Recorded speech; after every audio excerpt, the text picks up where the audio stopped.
Hi friends, this is Vincent. நம்ம சேனலுக்கு உங்களை அன்புடன் வரவேற்கிறேன். ஓகே ஃப்ரெண்ட்ஸ், அதாவது நம்ம ஏற்கனவே தமிழ் இங்கிலீஷ்லாம் நம்ம என்ன பார்த்தா கொஸ்டின் பேப்பர்ஸ் வந்து நம்ம முன்னாடியே நம்ம அப்லோட் பண்ணோம்.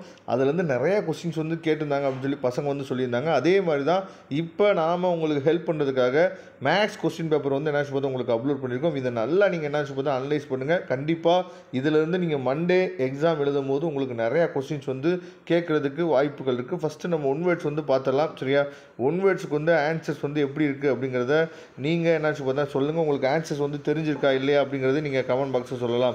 அதுக்கப்புறம் ரொம்ப முக்கியமான விஷயம் என்னன்னு சொல்லி பார்த்தீங்கன்னா, அதாவது நீங்கள் புக் பேக் ஒன் வேர்ட்ஸை அதாவது நீங்கள் படிக்கும் போது நீங்கள் பண்ண வேண்டிய விஷயம் என்னென்னா, அந்த ஆப்ஷன்ஸ் இருக்குது பார்த்தீங்களா, இந்த ஆப்ஷன்ஸை 11th 12th மேக்ஸுக்கு என்ன பண்ணுறான்னு பார்த்தீங்கன்னா சஃபுல் பண்ணி கொடுத்துட்டாங்க. புக் பேக்கில் இப்போ option A, option B, option C, option டின்னு சொல்லி புக் பேக்கில் ஒரு ஆப்ஷன் இருக்கும். ஆனால் இவங்க பப்ளிக் எக்ஸாமில் ஆப்ஷனை என்ன பண்ணுறான்னு பார்த்தா மாற்றி கொடுத்துட்றாங்க. அதனால நீங்கள் புக் பேக் ஒன் வேர்ட்ஸை நீங்கள் ப்ரிப்பேர் பண்ணும்போது ரொம்ப சுதாரிப்பாக ப்ரிப்பேர் பண்ணணும். ஆன்சரை தெளிவாக நீங்கள் ஞாபகம் வச்சுக்கிற மாதிரி கீவேர்ட் செட் பண்ணி நீங்கள் பார்க்கணும். சரி, அப்போ ஆப்ஷனை சஃபில் பண்ணி கொடுத்தாலும் நாம் அந்த கொஸ்டினை வந்து என்ன பார்த்தீங்கன்னா தவறுதலாக எழுதி நம்ம மார்க்கு போகிறத என்ன பார்த்தீங்கன்னா நம்ம சுதாரிப்பாக இருக்கணும். நம்ம சேனலில் சப்ஸ்கிரைபர்ஸ் எல்லாருமே. சரியா, அதனால் கண்டிப்பாக நீங்கள் நம்ம சேனலை ஃபாலோ பண்ணிங்கன்னா கண்டிப்பாக நீங்கள் சென்டம் வந்து ஸ்கோர் பண்ணலாம். அதே மாதிரி 11th 12th நம்ம சேனலை ஃபாலோ பண்ணுங்கள். நீங்கள் பண்ண வேண்டிய ஒரே ஒரு விஷயம், நம்ம சேனலோட வாட்ஸ்அப் குரூப் லிங்க் டிஸ்கிரிப்ஷன் பாக்ஸில் இருக்குது, ஜாயின் பண்ணிடுங்க. வரக்கூடிய நாட்களில் 10th அதாவது 10th முடிச்சுட்டு நம்ம என்ன குரூப் எடுத்தால் நமக்கு நல்லது, அப்புறம் 10th முடிச்சுட்டு பாலிடெக்னிக் ஜாயின் பண்ணலாமா, இந்த மாதிரி எல்லா வீடியோவுமே உங்களுக்கு வந்துகிட்டே இருக்கும். நீங்கள் பண்ண வேண்டியது ஒரே ஒரு விஷயம், நம்ம சேனலோட வாட்ஸ்அப் குரூப்பில் ஜாயின் பண்ணிடுங்க. ஓகே, இப்போ வந்து நம்ம 2 மார்க் கொஸ்டின்ஸ் வந்து பார்க்கலாம். என்னென்ன கொஸ்டின்ஸ் வந்து கேட்டிருக்காங்க. இப்போ 15th கொஸ்டின் வந்து பார்த்தீங்க அப்படின்னா, அதாவது ஃபைண்ட் ஏ அண்ட் பி. சரியா, இது ரொம்ப ரொம்ப ஈஸியான கொஸ்டின். சரியா, இது உங்களுக்கு நல்லாவே தெரிஞ்சுக்கும். அதுக்கு 16வது கொஸ்டின் வந்து பார்த்தீங்க அப்படின்னா, அதாவது சப்டிவிஷன் 1 வந்து f(1) கேட்டிருக்காங்க. சப்டிவிஷன் 2 வந்து பார்த்தீங்கன்னா f(x+1) கேட்டிருக்காங்க. எக்ஸுக்கு பதில் இங்கே கொடுத்துருக்க வேல்யூ நம்ம சப்ஸ்டிட் பண்ண போகிறோம். அவ்வளோதான், ரொம்ப ஈஸி. அதுக்கப்புறம் 17வது கொஸ்டின் வந்து பார்த்தீங்கன்னா 8th term ஆஃப் ஜிபி 9,3,1. சரியா, பெருக்கு தொடர் வயசின் 8வது உறுப்பை காண்க. அதுக்கப்புறம் 18வது கொஸ்டின் வந்து பார்த்தீங்கன்னா ஃபைண்ட் தி எல்சிஎம் ஆஃப் அப்படின்னு சொல்லி 2 கொஸ்டின் கொடுத்துருக்காங்க. ரொம்ப ரொம்ப ஈஸியான கொஸ்டின். அதுக்கப்புறம் 19வது கொஸ்டின் வந்து பார்த்தீங்கன்னா determine the nature of the roots of the following quadratic equation அப்படின்னு சொல்லி கொடுத்துருக்காங்க. ரொம்ப ரொம்ப சிம்பிளான சம்ம, மூலங்களின் தன்மையை கூறுக. அதுக்கப்புறம் 20வது கொஸ்டின் வந்து பார்த்திங்கன்னா, அதாவது படத்தில் உள்ள அப்படின்னு சொல்லி கொடுத்துட்டு இதில் லாஸ்ட்டாக நம்ம என்ன கண்டுபிடிக்கணும்னு சொல்லி பார்த்தீங்கன்னா ஏக்யூவை காண்கன்னு சொல்லி கொடுத்துருக்காங்க. Find AQ. சரியா, இதெல்லாம் நமக்கு புக்லேயே இருக்குது. ரொம்ப ஈஸியான கொஸ்டின். அதுக்கப்புறம் 21வது கொஸ்டின் வந்து பார்த்திங்கன்னா, அதாவது நமக்கு வந்து பி ஆனது கியூவுக்கு இணையாகுமா அப்படின்னு சொல்லி என்ன பார்த்தீங்கன்னா கேட்டிருக்காங்க. இதுவும் புக்கில் இருக்கக்கூடிய கொஸ்டின் தான், பிரச்சனை இல்லை. அதுக்கப்புறம் 22வது கொஸ்டின் வந்து பார்த்தீங்கன்னா find the slope of the straight line. சரியா, ஸ்லோப் கண்டுபிடிக்கிறோம். 23வது கொஸ்டின் வந்து ஸோ தட் அப்படின்னு சொல்லி கொடுத்துருக்காங்க. அதாவது ப்ரூவ் தட் சம். ரொம்ப ஈஸியான கொஸ்டின் தான். அந்த ஐடென்டிட்டியை மட்டும் நீங்கள் சப்ஸ்டிட் பண்ணிங்கன்னா போதுமானது, ஆன்சர்ஸ் வந்து வந்துடும். அதுக்கப்புறம் 24வது கொஸ்டின் வந்து பார்த்தீங்கன்னா ஒரு உருளையின் வடிவ பீப்பாயின், அதாவது உயரம் 20 சென்டிமீட்டர் மற்றும் அடிப்புற உயரம் 14 சென்டிமீட்டர் எனில் அதன் வலைபரப்பை காண்கன்னு சொல்லி கொடுத்துருக்காங்க.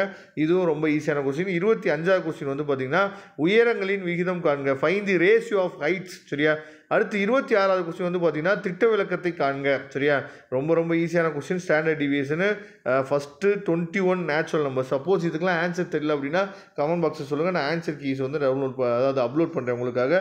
27வது கொஸ்டின் வந்து பார்த்தீங்கன்னா a coin is tossed thrice, what is the probability of getting 2 consecutive tailsன்னு சொல்லி கொடுத்துருக்காங்க.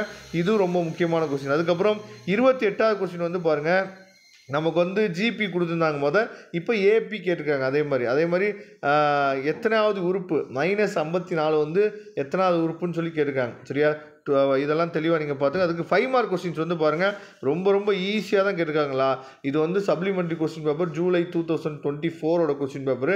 ரொம்ப ரொம்ப ஈஸியாக இருக்குது. 5 மார்க் கொஸ்டின்ஸ் எல்லாமே என்ன பண்ணுறான்னு சொல்லி பார்த்தீங்கன்னா சூப்பராக ஈஸியாக கொடுத்துருக்காங்க. இந்த கொஸ்டின் பேப்பர் வந்துச்சு அப்படின்னா இதுக்கு நீங்கள் எவ்வளோ மார்க் வந்து எடுப்பீங்க அப்படிங்கிறத கமெண்ட் பாக்ஸில் சொல்லுங்கள். இந்த 31வது கொஸ்டின் இருக்குது பார்த்தீங்களா, இதெல்லாம் 11th இந்த சம் அப்படியே இருக்குது. சரியா, இதெல்லாம் வந்து உங்களுக்கு நீங்கள் 11th யூஸ் ஆகும். அதே மாதிரி 32வது கொஸ்டின் வந்து முழு வர்க்கம் எனில் ஏ, பி ஆகியவற்றின் மதிப்புகளை காண்கன்னு சொல்லி கொடுத்துருக்காங்க. 33வது கொஸ்டின் வந்து பார்த்தீங்க அப்படின்னா, அதாவது எவ்வளவு பரப்பை அடைத்து அலங்கரிக்க முடியும் அப்படின்னு சொல்லி கொடுத்துருக்காங்க.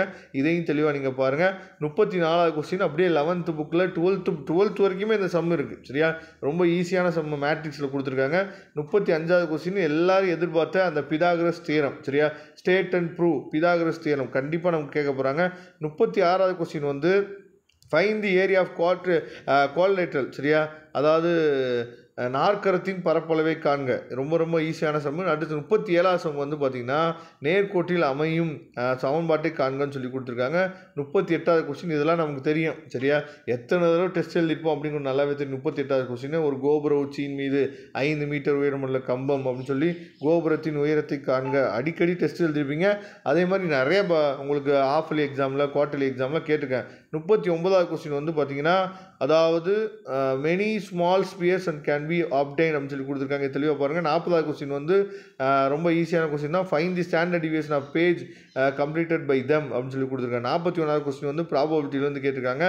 ரொம்ப ரொம்ப ஈஸியான கொஸ்டின், சரியா. 42வது கொஸ்டின் வந்து பாருங்கள், சரியா, அதாவது கண்டிப்பாக இந்த கொஸ்டினும் நமக்கு இந்த வருஷம் பப்ளிக்கில் கேட்கறதுக்கு வாய்ப்பு இருக்குது. தெளிவாக பார்த்துங்க.